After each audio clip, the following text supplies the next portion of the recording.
Padre amado, definitivamente no hay otro Dios. Tú eres el único, tú eres el verdadero, tú eres el poderoso, el santo. Y nosotros tenemos toda bendición y todo privilegio de poder conocerte, de poder alabarte y adorarte en sumisión a tu voluntad. Abre nuestro entendimiento en esta mañana, mientras estudiamos esta porción de tu palabra. Queremos, Padre, que tú nos orientes para poder llegar a comprender la importancia para nuestras vidas también. Abre nuestro entendimiento por la obra de tu Espíritu en nosotros. Te lo pedimos en nombre de Cristo Jesús. Amén.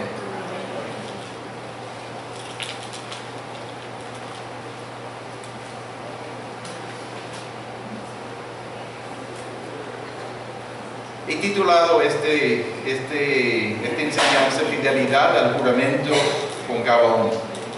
Hace tiempo estudiamos juntos el capítulo 9, 2 enseñanzas del libro de Josué, y encontramos que los moradores de Gabaón engañaron a los israelitas, quienes no buscaron la dirección de Dios, hicieron una alianza con ellos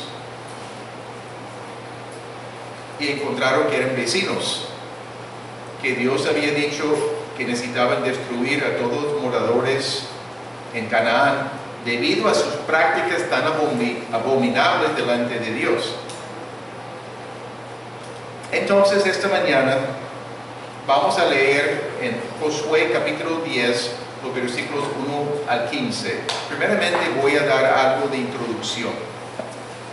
A través de la historia es común encontrar una tendencia en los discursos de reyes, de presidentes, de generales en tiempos de guerra. Lo que tienen en común es la promesa que Dios está a su lado.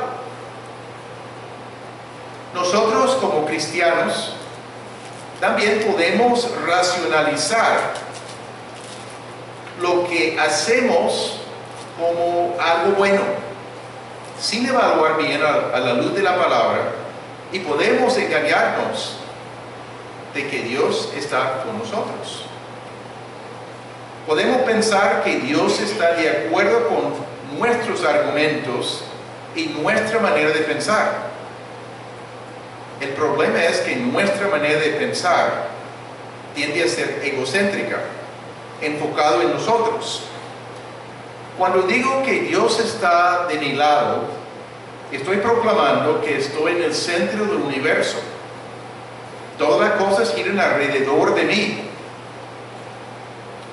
Hay un ejemplo importante acerca de Abraham Lincoln, alguien que era presidente de los Estados Unidos en 1860 por ahí, 50 y algo. Durante la guerra de los estados del norte y del sur, los estados del norte estaban en contra de la esclavitud de personas, y los de los estados del sur estaban a favor de la esclavitud. Y ambos grupos afirmaban que Dios estaba con ellos y por eso iban a ganar la batalla, la guerra. Lincoln dijo algo importante. El asunto clave no es si Dios está de mi lado, sino si yo estoy del lado de Dios. Los dos lados de esa guerra no podrían estar en lo cierto. Es imposible, pero daban por sentado que tenían todo el derecho y estaban actuando en justicia. Lo puso en perspectiva. El asunto clave no es si Dios está de mi lado, sino si yo estoy del lado de Dios. Reflexionamos un poquito en el libro de Josué. Dios dio promesas a Josué al entrar en la tierra prometida. Josué funcionó como si Dios estuviera de su lado, y correctamente. Funcionó en la victoria sobre Jericó, y aún el príncipe de los ejércitos de Jehová le apareció para guiar el proceso, y Dios le dio la manera de ganar la batalla. Sin embargo, esa perspectiva de que Dios estaba de su lado no funcionó en el ataque contra Ai, porque Dios ya no estaba con ellos debido al pecado de Acán. Tal vez más crítico, Josué no estaba del lado de Dios. No había buscado la dirección de Dios antes de atacar esa ciudad.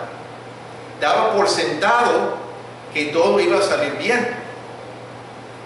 Al atender correctamente el pecado de Acán, se puso al lado de Dios, porque estaba actuando de acuerdo al plan de Dios de rechazar el pecado y juzgar el pecado. Ganó la segunda batalla contra Ai. Sin embargo, Josué no consultó a Dios antes de hacer la alianza con los gabaonitas. Fue engañado, pero decidió guardar el juramento de la alianza porque era lo correcto a la luz de la palabra. Nos corresponde obedecer a Dios, o sea, hacer las cosas a la manera de Dios. Cuando hemos escogido alinearnos con Dios, enfrentaremos oposición de diferentes clases. Vamos a leer el texto, puedes seguir allí. Enfrentaremos oposición al obedecer a Dios. Los primeros versículos, 5 versículos de Josué capítulo 10, me pueden seguir en sus Biblias.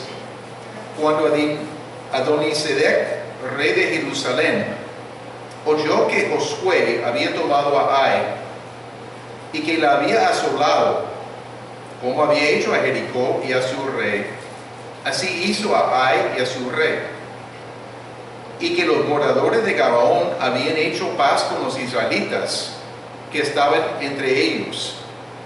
Tuvo gran temor, porque Gabaón era una gran ciudad, como una de las ciudades reales, y mayor que Ai, y todos sus hombres eran fuertes. Por lo cual Adonisedec, rey de Jerusalén, envió a Joam, rey de Hebrón, a Pileam, rey de Jarmut, a Jafía, rey de Laquis, y a Debir, rey de Eglón, diciendo: subid a mí y ayudadme, y combatamos a Gabaón, porque ha hecho paz con Josué y con los hijos de Israel. Y 5 reyes de los amorreos, el rey de Jerusalén, el rey de Hebrón, el rey de Jarmut, el rey de Laquis y el rey de Eglón, se juntaron y subieron ellos con todos sus ejércitos, y acamparon cerca de Gabaón y pelearon contra ella. Samuel. Adonisedec, el rey de Jerusalén, tuvo un gran temor. Escuchó lo que pasó con la ciudad de Ai, sobre todo el segundo intento de tomarla. Por la alianza que los moradores de Gabaón habían hecho con Israel, tenía más temor. Gabaón debía estar entre ellos, aunque las relaciones, nunca había alianza entre los reyes de ese lugar en el sur de Canaán. Y dice que Gabaón era una gran ciudad y todos sus hombres eran fuertes. Y esa ciudad hizo alianza, por engaño, hizo alianza con Israel. Entonces, entendió que dentro de poco su ciudad estaría eliminada también. Intentó organizar una alianza entre otros 4 reyes para combatir contra Gabaón. Tenemos que unirnos, no para pelear contra Israel, sino pelear contra Gabaón. En vez de ser nuestro amigo y pelear juntos, se entregaron a Israel con la alianza, dispuestos a ser su siervo. Lograron el acuerdo, se unieron y acamparon cerca de Gabaón y comenzaron a pelear contra ella. Podemos captar la escena. Puesto que Israel está comprometido a obedecer a Dios, y todo el mundo había escuchado el plan de Israel por mandato de Jehová era destruir a las naciones de Canaán, hay oposición. Tienen que hacer algo o van a ser borrados de la faz de la tierra. Lo más fácil para estas 5 ciudades era atacar a Gabón en vez de Israel al principio. Gabón debía ser su aliado, pero hicieron allí los moradores alianza con Israel. Podemos pensar, si Israel hubiera quedado en Gilgal, cerca del río Jordán, su primer campamento, para establecer su propia ciudad y no amenazar a las otras ciudades, lo más probable es que las otras ciudades habrían estado contentas en dejarlos ocupar una parte de la tierra. Así llegaron, está bien. No obstante, el mandato de Dios era avanzar y conquistar la tierra y destruir a las naciones existentes por sus prácticas tan abominables. Dios esperó 600 años desde que habló con Abraham hasta ese momento, esperando que llegara al colmo la maldad de estos pueblos. Produjo oposición de los afectados. No querían ser eliminados, obviamente, ni querían correr para buscar otro lugar en la tierra. Si nosotros decidimos solo vivir tranquilos y no tener grandes expectativas espirituales, lo más probable es que haya poca oposición en nuestras vidas. Vamos a hacer lo mínimo y hasta ahí. Sin embargo, si decidimos obedecer a Dios y queremos crecer e involucrarnos en las vidas de otras personas y ayudarles a conocer a Jesucristo y a crecer espiritualmente, habrá oposición. Si como iglesia hay buena cantidad de miembros que está dispuesta a compartir el Evangelio e impactar a muchas otras personas, habrá oposición de diferentes maneras. Si tenemos una visión de plantar más iglesias y seguimos tomando pasos para hacerlo, habrá oposición, muchas complicaciones. En nuestra iglesia, históricamente, cuando tuvimos momentos significativos, alcanzando a personas para Cristo, hubo oposición para frenar el progreso. La oposición era interna y externa. Solamente cito un ejemplo. Algunos de ustedes van a recordar una familia nueva llegó a nuestra iglesia proveniente de otra parte. Permanecieron por un tiempo, algunos de los miembros por largo tiempo, pero la esposa decidió que no y comenzó a tener una actitud bastante hostil contra la iglesia, de tal manera que ella escribió una carta acusándonos de ser una iglesia de Satanás. Repartió la carta físicamente a cada iglesia cristiana conocida en la ciudad, acusándonos de esto. Estábamos reuniéndonos los domingos en la mañana en el auditorio de Confamiliar. Por las amenazas de ella, y me llamaba de noche con frecuencia, no contesté el teléfono, solamente el contestador de ese tiempo, para amenazarme y maldecir a la iglesia. Teníamos que tener a alguien a la entrada del auditorio con llave para dejar entrar a los que debían entrar para nuestra celebración en el auditorio y para estar seguro que la señora no llegara adentro. Teníamos que tener planes de contingencia. Algunos de nosotros fuimos seleccionados para caminar con la señora en caso tal de que lograba ingresar hacia la estación de policía que estaba a la vuelta, mientras otra persona tomaba el micrófono para orar en guerra espiritual. Planes de contingencia. Después de terminar la celebración, ustedes se acuerdan las gradas que hay allí. Ella se puso abajo y con una voz firme y fuerte estaba insultándonos mientras la gente salía del auditorio. Hay mucho más detalles de la historia. Eso es suficiente para captar que había una gran oposición. En un momento cuando muchos universitarios estaban llegando a conocer a Jesucristo, por influencia de otros universitarios. Debemos entender que hay oposición de diferentes clases en nuestras vidas.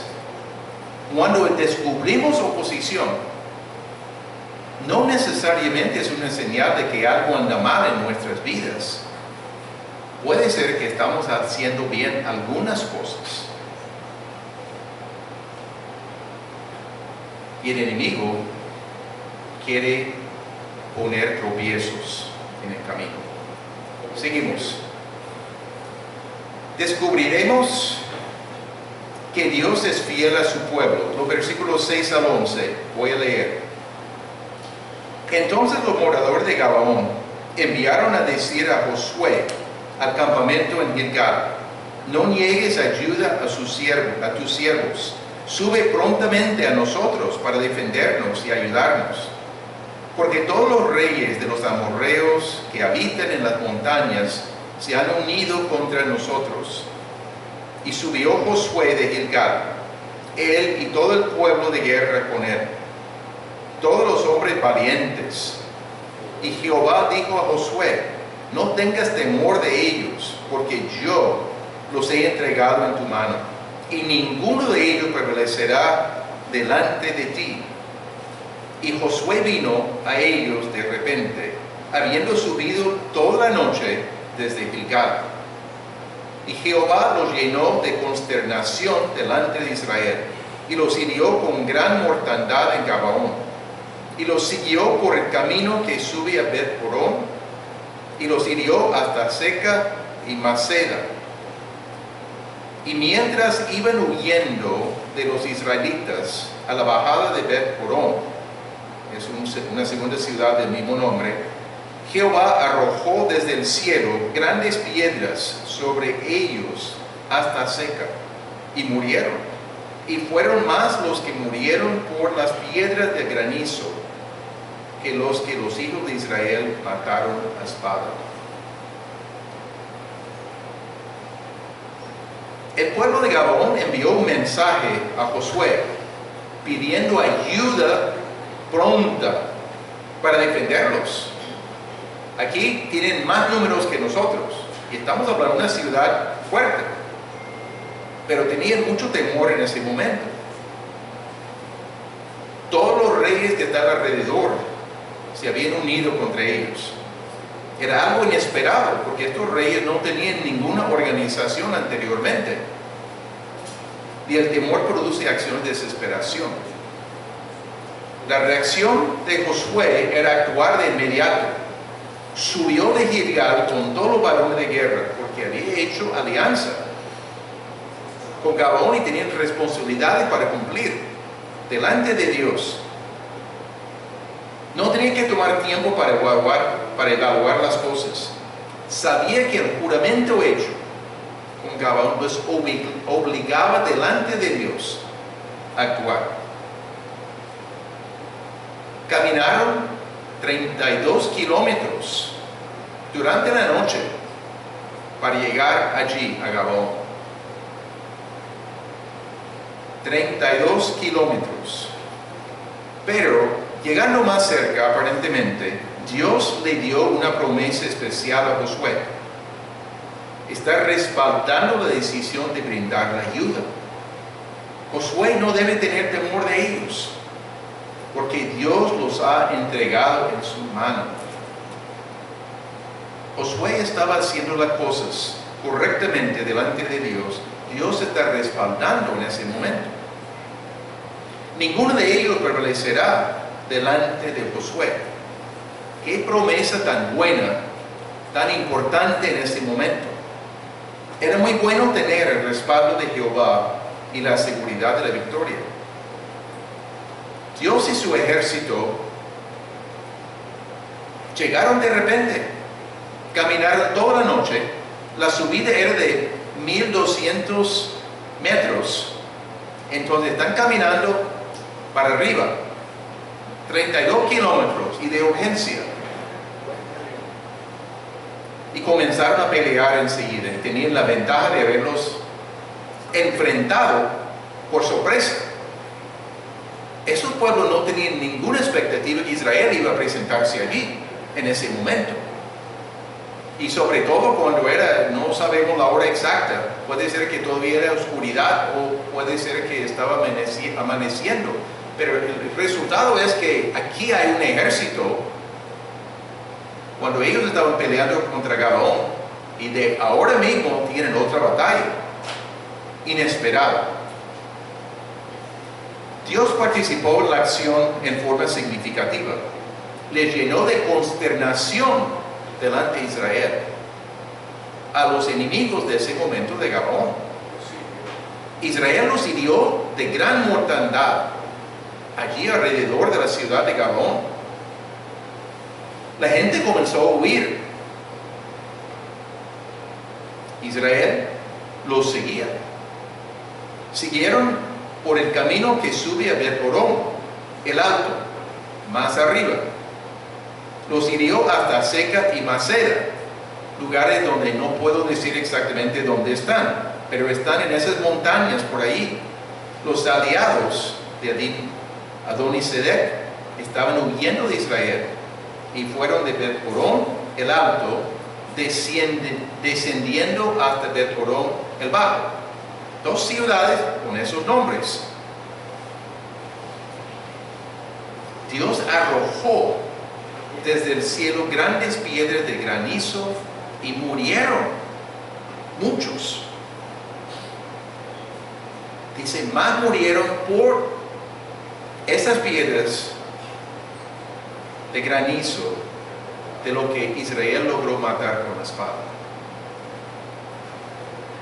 Nosotros, hace un buen número de años, cuando Juan Miguel y Rebeca tenían una edad para jugar, estábamos en los Estados Unidos un año allí, y resulta que querían jugar fútbol y teníamos que ir a la biblioteca del pueblo para inscribirlos.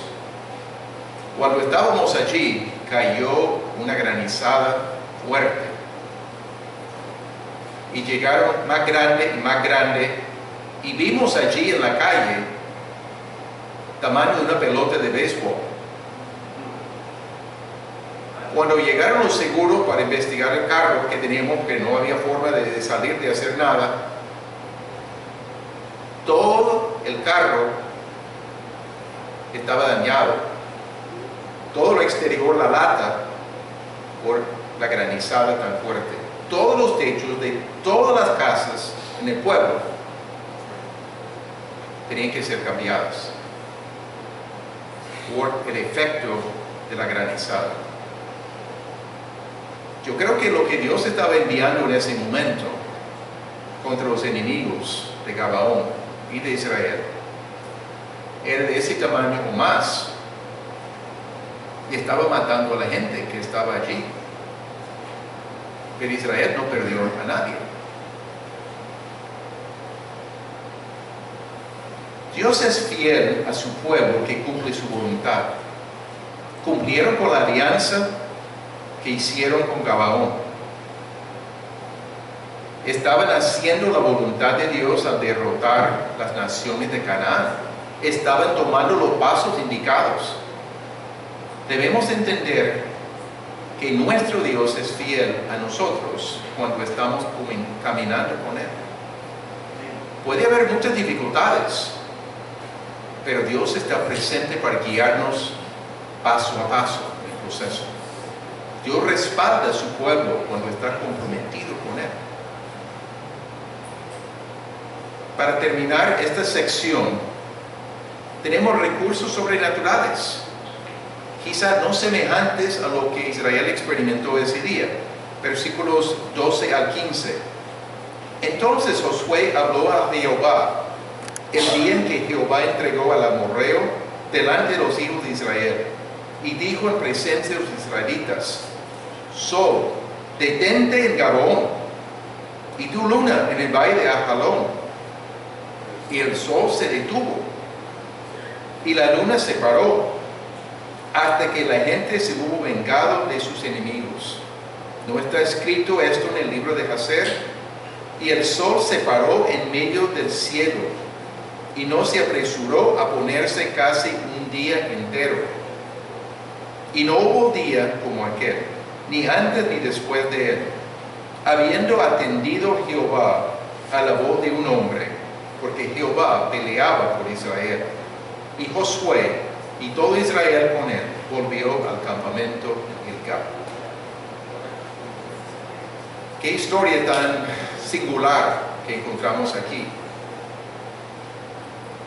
Josué habla a Jehová el día que Jehová les está entregando los amorreos delante de Israel. Y Josué habló en la presencia de todos los israelitas delante de Dios. Y manda al sol a detenerse allí. Y la luna lo mismo. Y el sol se detuvo. No doy la explicación de cómo funciona. No puedo dar la explicación científica. Me salen las manos, ni voy a intentarlo. Demoró un día muy especial cuando Dios atendió a la voz del hombre, porque Jehová peleaba por Israel. Josué y todo el campamento, todo Israel volvieron al campamento en Gilgal. Caminaron toda la noche, y hay que entender que estaban despiertos el día, después caminaron toda la noche y pelearon un día largo, y después regresaron victoriosos. Nuestro Dios actúa con poder sobrenatural. Hizo muchas cosas en el caso de Israel, ya lo leímos. Los llenó de consternación a los enemigos, granizo arrojado a los amorreos, permitió que el día se prolongase. Todo esto. Pero debemos regresar a la tesis inicial. Es importante que estemos al lado de Dios. No siempre Dios va a hacer lo que deseamos nosotros, pero Él es soberano. Él sabe actuar correctamente, sabe lo que se necesita en cada situación. Es el Dios todopoderoso, no tiene límites. Nosotros somos los que tenemos límites en nuestra mente de lo que sería posible. Les pido de reflexionar en tu propia vida, comenzando ahora. Los momentos cuando has estado más alineado con Dios y su voluntad y sus propósitos. Reflexionando los diferentes momentos en la vida. Voy a dar únicamente algunos ejemplos personales para estimular su propio pensamiento al respecto.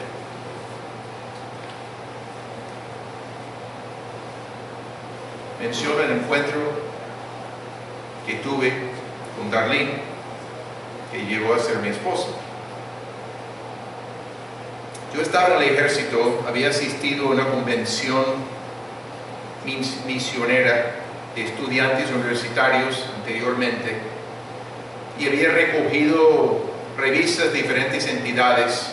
Eran 17,000 estudiantes por 5 días entre Navidad y Año Nuevo en el año 73. Y yo tenía esta información y estaba recibiendo revistas de cierta entidad, la misión por la cual estamos actualmente, yo vi una foto de misioneros recién nombrados, aprobados allí, y vi una mujer joven, soltera, y dije dentro de mí, todavía estoy en el ejército, me interesaría conocerla algún día.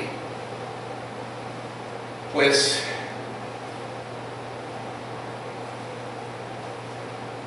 después de un año de estudios en un seminario, estaba en un proceso de 5 semanas de inducción en la misión. Una de las personas que había servido en Colombia, por el lado de Pereira, por el lado de Chocó, me dijo, te conviene ir casado.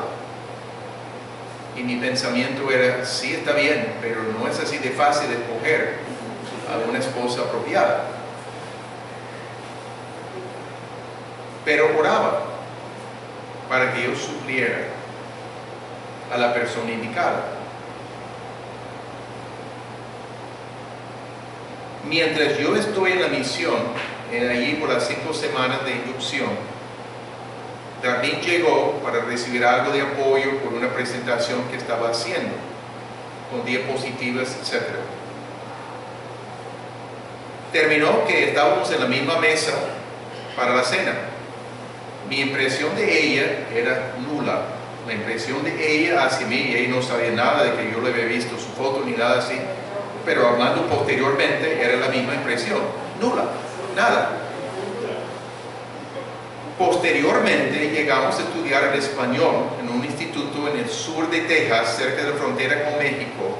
Llegamos ya a conocernos como personas y vimos que tuvimos mucho en común, muchos valores.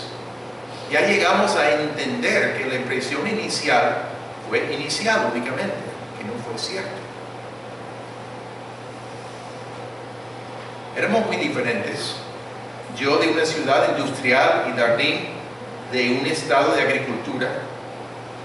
Y supimos posteriormente que una pareja, la mujer de la pareja, que estaba en la inducción conmigo, que iban a ser los vecinos de Darlene, porque Darlene iba al Ecuador para trabajar entre los indígenas Quichua, iban a ser los vecinos de ella. La mujer había tenido experiencia positiva en poder orar para unir a personas en matrimonio. No hicieron absolutamente nada, no nos dijeron absolutamente nada, nunca nos invitaron al mismo tiempo a su casa ni nada así. Dios estaba respondiendo a la oración de ella. Estábamos alineados con Dios en lo que estábamos planeando hacer, en la manera de hacer las cosas y buscar a Dios. Dios nos unió. Ya llevamos 43 años unidos en matrimonio. Detalle de cómo Dios obra. Voy a mencionar otro detalle. Ustedes se acuerdan, algunos de ustedes, de que en el año 89, enero de 89, 2 compañeros de nuestra misión fueron secuestrados fuera de Cali, Llanito Valle. Entonces, pasamos largo tiempo, yo era el encargado, el que fue secuestrado era el director de la misión acá en Colombia, yo era el subdirector, obviamente me tocó como encargado en ese momento atender. Organizamos una comisión de contingencia, 3 personas en la sede, yo aquí en Colombia. No narro los detalles durante ese tiempo, pero tuvimos cierto indicio sobre la posibilidad de ser liberados. Y yo viajé hasta Cali. Y resulta que fueron liberados un domingo en la noche en las montañas fuera de Cali. La prensa tenía una idea también, una pista de una posible liberación, pero el domingo en la noche nadie está prestando atención a nada más sino a dormir. Fue el mejor tiempo para liberación. Normalmente no había carros. Los dos hombres, Ricardo y Roy, están caminando cuesta abajo y resulta que pasan un carro allí que tiene sus farolas prendidas porque está trabajando algo en su motor. Estaba detenido y no podía bajar mientras era tiempo de luz. Ellos siguen caminando. Era una larga distancia, que era la idea de la guerrilla que los había secuestrado, para ellos huir y no tener ningún riesgo para ellos. Se logró arreglar su carro y mientras él está bajando en el vehículo, ve a los hombres caminando, les ofrece un chance hasta Florida Valle. De Florida Valle había contactos, allí había una iglesia de la Unión Misionera Evangélica Colombiana y alguien les llevó en su carro hasta Cali. Yo tenía una responsabilidad de llevarles a Quito, Ecuador, donde estaban sus familias, que habían sido evacuadas por seguridad. Muchos detalles que no ni entro a comentar. Teníamos que ir de Cali, del aeropuerto en Cali, hasta Bogotá, de Bogotá a Quito. Había 3 vuelos en la semana, únicamente. El día lunes era uno de los días. Teníamos que entrevistarnos o permitir que el jefe de la sección de secuestro en el Valle de Cauca tuviera la oportunidad de entrevistarse con ellos antes de salir del país. Se logró coordinar eso, para hacerlo allá en el aeropuerto, en un cuarto que les suministraron. Dijeron, este avión no sale hasta que hay 3 pasajeros, porque me tocaba viajar junto con ellos. Terminaron, fuimos hasta Bogotá. Me había pedido a alguien de contactar a la Embajada de los Estados Unidos para ver si podían ayudarnos, porque los hombres no tenían sus cédulas de extranjería. No vi a nadie. Llamé a la embajada desde el aeropuerto en Bogotá. Dijeron que el van llevando a alguien para ayudar se había quedado allí en la autopista parada. Eventualmente llegaron, ayudaron, coordinaron con DAS, que era la entidad manejando esa parte. Mientras nosotros hablamos con la cónsul de los Estados Unidos, la asistente estaba coordinando con DAS, sacaron nuevas cédulas allí en el aeropuerto. Dijeron, solamente salen, ese avión no sale hasta que 3 pasajeros estén a bordo. Nosotros éramos los últimos 3 en abordar el avión, cerraron la puerta y arrancaron. Había una rueda de prensa a las 11 de la mañana programada. Habíamos autorizado a líderes de la Asociación de Iglesias allí en Cali de poder hablar de la liberación de los varones, y la prensa diciendo, ¿y dónde están? Queremos entrevistarlos. Ya están en el avión rumbo a Quito. En Quito había personal de seguridad de la embajada para encontrarnos en el aeropuerto allá. Dios obró en tantos detalles y he dejado por fuera a la mitad. En toda esta situación, guardando sus vidas por 68 días y permitiéndonos llegar al destino sin tener que hablar con la prensa, que no es recomendable cuando uno termina un secuestro así. Uno puede, el síndrome de Estocolmo, de tener una conexión con los secuestradores, y uno comienza a dar publicidad a favor de los secuestradores. Hay que darles tiempo para, sí, de pensar, evaluar antes de comenzar a hablar con la prensa, y para no poner en riesgo a ninguna iglesia tampoco cristiana dentro de Colombia en ese momento. Dios obra cuando estamos buscándole, cuando estamos con dirección de hacer las cosas de su manera.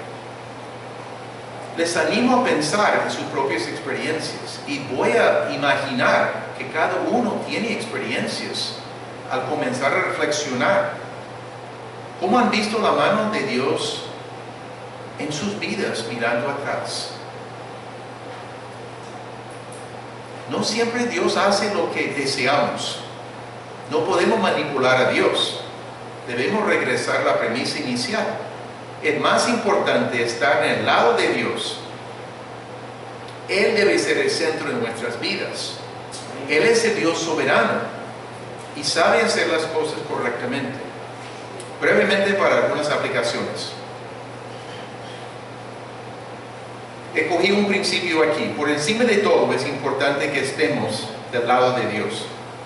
Eso implica entender sus propósitos grandes para sus hijos y alinearnos con ellos y con Él. Implica ser seguidores de Jesucristo y someternos a su señorío. Situación real de muchos. Hay una tendencia entre algunos creyentes a pensar y actuar con la idea que la vida nuestra se centra en nosotros, nuestros gustos, nuestros deseos, nuestros propósitos. Para muchos, Dios existe para satisfacer nuestras necesidades y nuestros deseos. Es un universo donde somos el centro y Dios es nuestro servidor. Obviamente, sobre decirlo, no es correcto a la luz de las Escrituras. Algunos quieren la vida fácil y sin mucho esfuerzo en cuanto a crecimiento, en cuanto a servicio, en cuanto a ministerio. No es el plan de Dios. Él es el Dios soberano que está llevando a cabo sus planes y propósitos y desea que participemos juntamente con Él. Entonces, ¿cómo ponemos en práctica? ¿Qué hacemos? Debemos evaluar nuestras vidas. Hay que pensar cómo estamos viviendo, cuán alineado, voy a decirlo de otra forma, ¿estamos alineados con Dios genuinamente o haciendo las cosas como pensamos nosotros? ¿Cuáles son nuestros propósitos en la vida? ¿Tienen que ver con Dios o solamente con nosotros? Antes de ser creyente en Cristo, yo tenía propósitos, pero eran propósitos míos.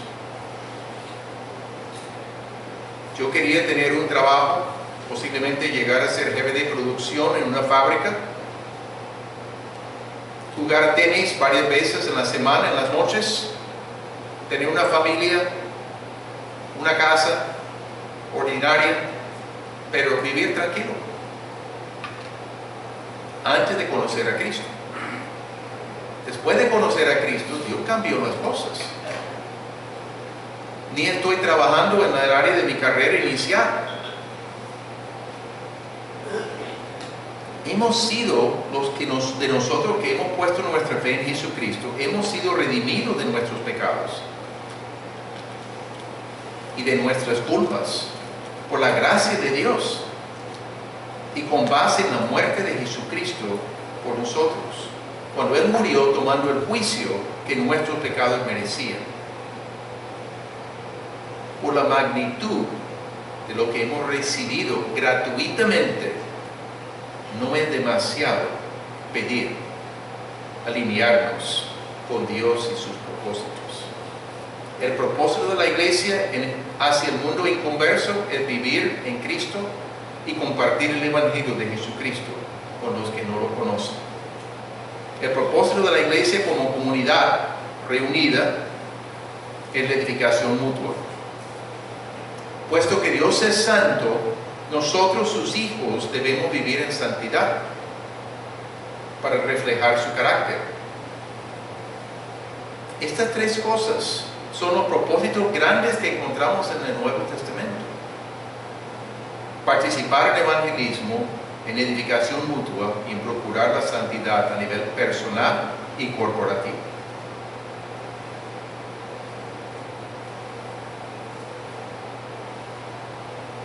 Sigue. Una pregunta muy sencilla.